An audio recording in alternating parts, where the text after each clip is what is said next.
À cette soirée-là. C'était un soir d'été. J'étais trop jeune pour le monde de la nuit.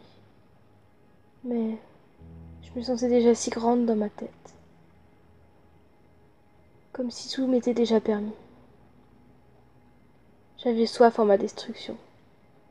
Je me répétais sans cesse.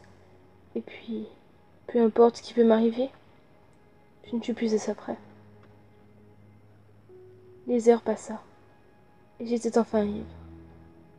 Ce n'était que mon but de toute manière. C'était mon moyen de m'évader, d'oublier durant quelques heures tout ce que j'avais enduré depuis ma naissance. Je n'avais plus le contrôle de moi.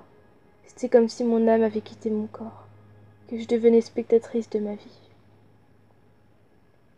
Lui, il était là, à me scruter, à observer chacun de mes pas, chacun de mes gestes.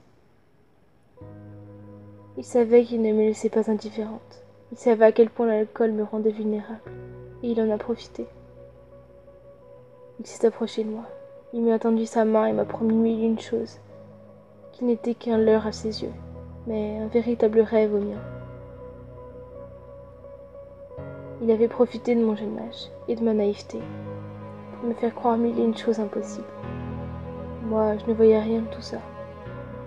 J'étais aveuglée par mes sentiments. Les heures passèrent et les mots n'avaient plus grande importance sur mon être. Il ne désirait pas ma personne, mais seulement mon corps. Et moi, ivre, insouciante, je l'ai laissé jouer et faire ce dont il avait envie. La lune savait toute la noirceur de son âme. Elle savait ses arrière-pensées. Et comme à son habitude, elle ne disait rien et se contentait d'illuminer la soirée. Le matin était bien là.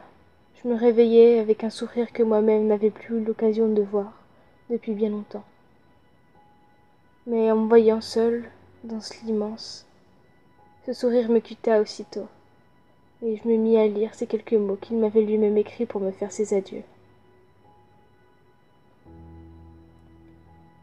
Il a su profiter de moi, sans même que je ne m'en méfie. Il a su me faire croire mille et une choses qu'il n'aurait jamais pu réaliser.